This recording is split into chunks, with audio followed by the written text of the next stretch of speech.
नमस्कार दोस्तों, YS news channel पे आप सभी लोग का हार्दिक स्वागत वंदन अभिनंदन है। जैसा कि आज हम वर्तमान समय में उपस्थित हैं अंकुर कोचिंग क्लासेस के संस्थापक और संचालक यही हैं।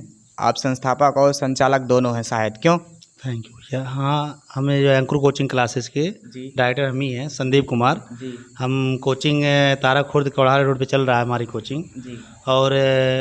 और कुछ बताइए आप। जैसा कि हम ये जानना चाहते हैं, जैसा कि आज एकेडमिक लेवल, जैसा कि हाई स्कूल और इंटरमीडिएट के बच्चों का, आपका इंटरमीडिएट तक तो ही कोचिंग चलता है, क्यों सर? हाँ, इंटरमीडिएट चलाते हैं, एकेडमिक चलती है, प्लस कंपटीशन भी बढ़ाते हैं। जैसे बीएड एंट्रेंस हो गया, MTS हो गया जी।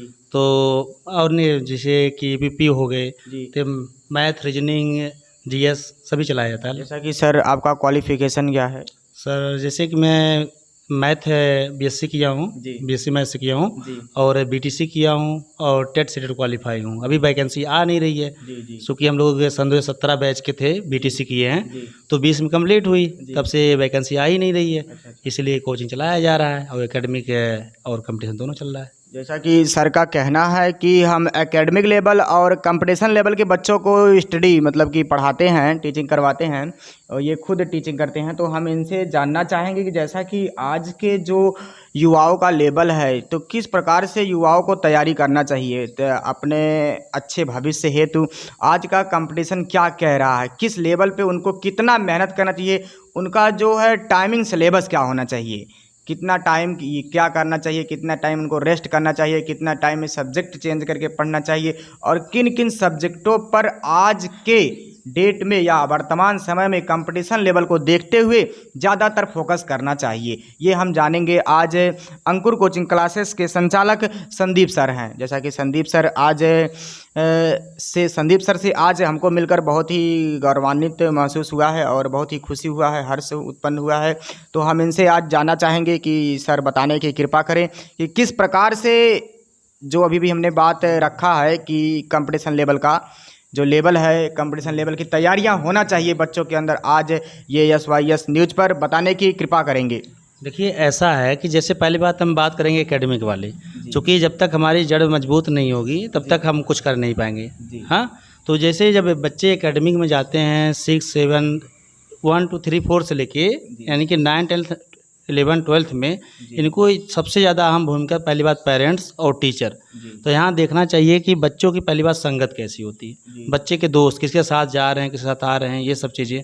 और पर डे बच्चों को 2 घंटा सुबह 2 घंटा शाम, कम से कम 2 घंटा सुबह 2 घंटा शाम पढ़ना चाहिए।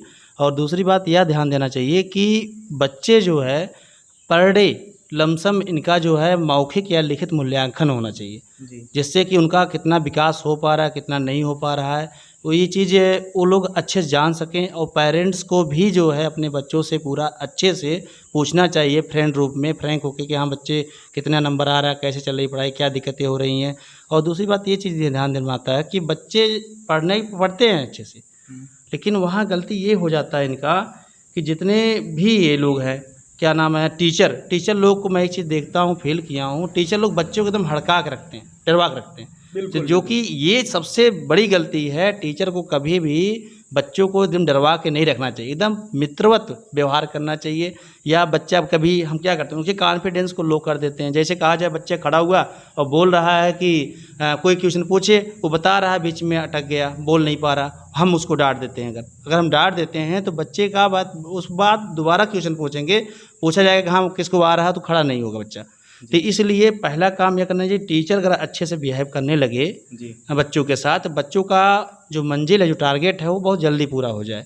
और बीच बीच में अगर बच्चे क्वेश्चन बता रहे हैं तब भी टोकना चाहिए, पूरा आंसर सुनने के बाद तब उनको सही या गलत का जवाब देना चाहिए। और कभी भी बच्चों को जलील भी नहीं करना चाहिए या बच्चों को ज़्यादा मारना भी नहीं चाहिए। उनके सपने को, उनकी इच्छा को, सपनों को जगाना चाहिए कि हाँ क्या करना, क्या नहीं करना। पहला तो ये जानना चाहिए बच्चा बनना क्या चाहता है, उसके हिसाब से उसको पढ़ाई के बारे में बताइए, हाँ कैसे कैसे कौन सा विषय पढ़ना है, कैसे पढ़ना है, तभी आपका सिलेक्शन हो सकता है।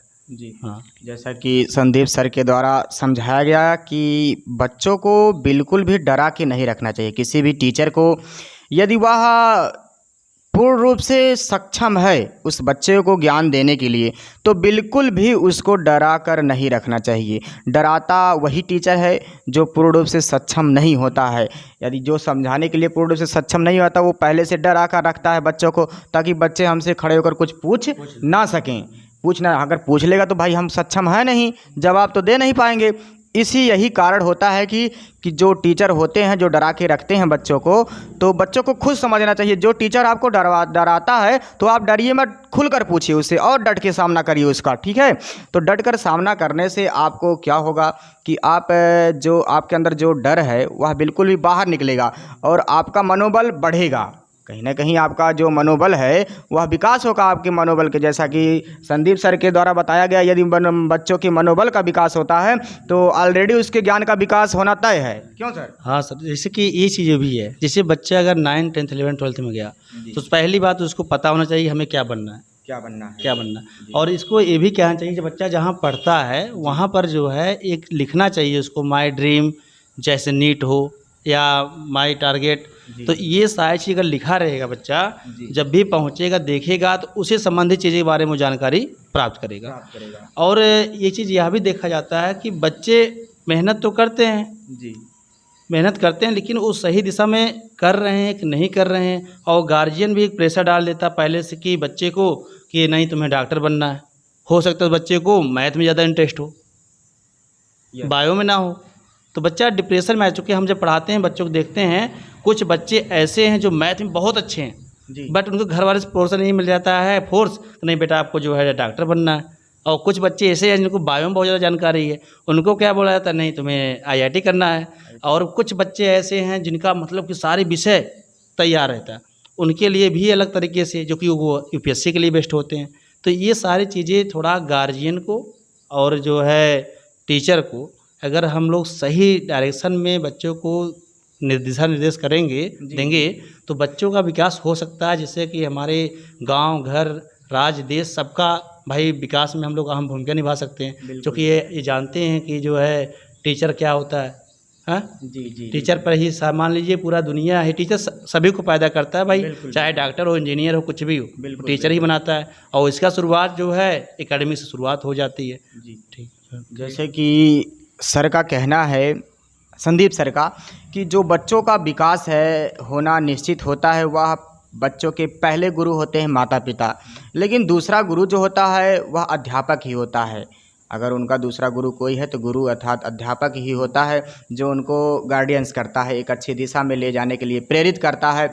इनका कहना है कि जो बच्चे बेसिक लेवल से मजबूत होंगे वह कहीं ना कहीं ज़रूर एक अच्छे पद की प्राप्ति कर सकते हैं। और इनका कहना ये भी है कि जो माता पिता हैं बच्चों के, वो कभी कभी ऐसा प्रेस करते हैं कि बच्चा मैथ में यदि अव्वल है, अव्वल का मतलब बेस्ट है, अच्छा है, तो उसको गाइडेंस करते हैं कि नहीं बेटा तुमको डॉक्टर बनना, अर्थात बायोलॉजी का आपको सिलेबस चुनना है। तो बायोलॉजी का चुनने में उसको कहीं ना कहीं तकलीफ़ों का सामना निश्चित रूप से करना पड़ता है। ऐसे में हम बच्चों से खुद आग्रह करेंगे, यदि हमारा वीडियो बच्चे देखते हैं तो उनसे खुद आग्रह करेंगे कि आप अपना जो बेसिक लेवल है, जो भविष्य है, आपका जो फ्यूचर है, उसको आप खुद तय करिए। ऐसा मत डिपेंड करिए, अपने माता पिता को खुद आप समझाने का प्रयास करिए, उनसे आप आज्ञा लीजिए, उनको एक आप खुद देखिए, आप छोटे भले हैं लेकिन अपने माता पिता से सजेशन डिस्कस तो कर सकते हैं ना, कि मम्मा पापा या हम इसमें हम ज़्यादा परफॉर्मेंस दे सकते हैं, इस क्षेत्र से कुछ अलग कर सकते हैं, इस क्षेत्र में हमको ये करने दिया जाए। तो शायद किसी के माँ बाप ऐसे नहीं हैं कि उनको रोक देंगे, नहीं करने देंगे, बिल्कुल करने देंगे। तो अंकुर सर के या संदीप सर के द्वारा बहुत कुछ जानकारियाँ प्राप्त हुई। बात इसे हम ये कहना चाहते हैं सर कि जो बच्चे होते हैं, हम देखते हैं CBSE बोर्ड वाले ज़्यादा निकालते हैं, IIT, नीट, ये बात जान नहीं रहे हैं आप अच्छे से। हमारे जो UP बोर्ड वाले बच्चे होते हैं, हिंदी मीडियम वाले बच्चे होते हैं, उनमें क्या समस्या होती है। जैसे अगर देखा जाए कि अगर बच्चा 9th में गया, हाँ, हमें वही IIT का जो फाउंडेशन कोर्स होता है, नीट का होता है, वो हमें 9 से ही स्टार्ट करना चाहिए, क्योंकि हम लोग हिंदी मीडियम से। हाँ, UP बोर्ड वालों को सबसे बड़ी समस्या क्या होती है, इंग्लिश। और सीबीएसई बोर्ड वाले पहले से एडवांस, चूँकि भाई वो इंग्लिश में पढ़े रहते हैं, फिर जाके वहाँ तैयारी करते हैं, उनका जल्दी हो जाता है। बट यूपी बोर्ड वालों को भाई टाइम लग जाता है। इसलिए जो भी डॉक्टर या इंजीनियर बनना चाहते हैं उनसे मैं यही कहना चाहता हूँ उन बच्चों से कि बेटा आप सब जो है 9 से ही अपना जो तैयारी है, इसे कोई भी कोचिंग संस्था से फाउंडेशन कोर्स IIT का हो गया, नेट का हो गया, आप ले लीजिए। और इससे आपका जैसे इंटर क्रॉस करते बाद तुरंत ही आपका नेट में हो जाए या MBBS जो भी हो निकाल लें या IIT में हो जाए, आपको वेट ना करना पड़े। इसलिए जितने भी पेरेंट्स लोग वीडियो देख रहे होंगे उनसे भी कहना है कि जो लोग अब सपना देख रहे हैं अपने बच्चों को डॉक्टर इंजीनियर बनाने के लिए, वो लोग अपने बच्चे को शुरू से ही जो है क्या नाम है 9th से या 10th से उनको जो है IIT या नेट की कोचिंग लेवा दें, जिससे उनका बच्चा कम समय में कामयाब हो सके। जैसा कि जो भी सजेशन दिया गया इस पे अमल करने वाली बात है एकेडमिक के बच्चों को और कंपटीशन लेवल के बच्चों को। और इस सुझाव के द्वारा आज संदीप सर से मिलते हुए हमको बहुत ही हर्ष हुई है